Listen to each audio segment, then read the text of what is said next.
come together here to console and encourage all those who lived, worked, and loved Professor Juma, and also to honor and celebrate his life as well as his achievements. Our words of commemoration and consolation cannot match the achievements that he made, but they can assuage grief and remind us to emulate the examples that he set.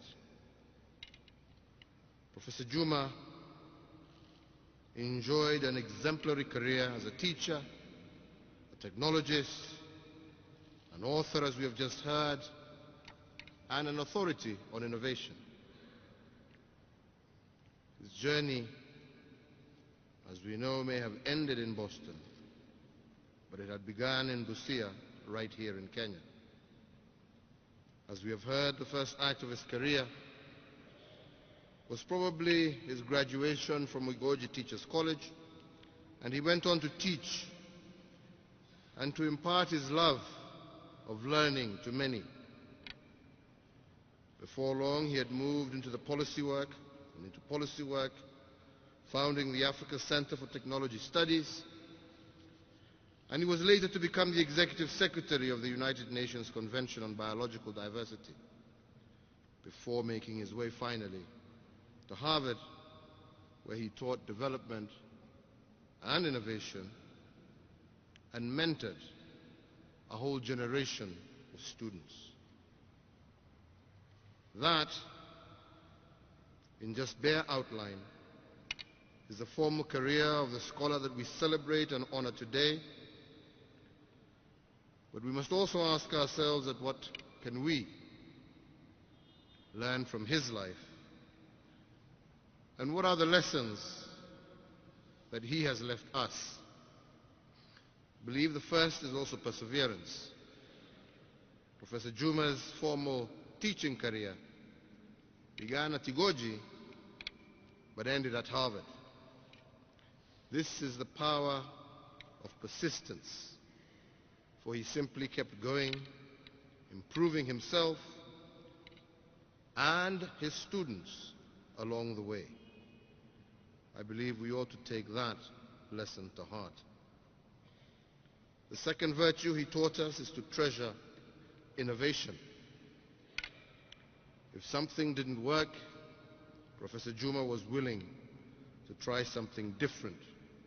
And if it could be done better, he would show how it could be done. He never gave up. Indeed, anyone who has read his book on innovation and its enemies will know that he understood resistance to innovation, and he knew that it could be overcome by patient education as well as institutional change. His clear-eyed devotion to innovation is now more important than it was when he began his career, and this is something we can all learn from him.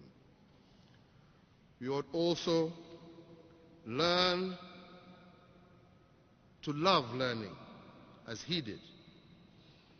Indeed, as I said earlier, his appetite for knowledge, and more importantly, his generosity in sharing it, was astonishing. We celebrate and honor Professor Juma's achievements. We pray for peace and courage for his family and for the consolation that comes from knowing that he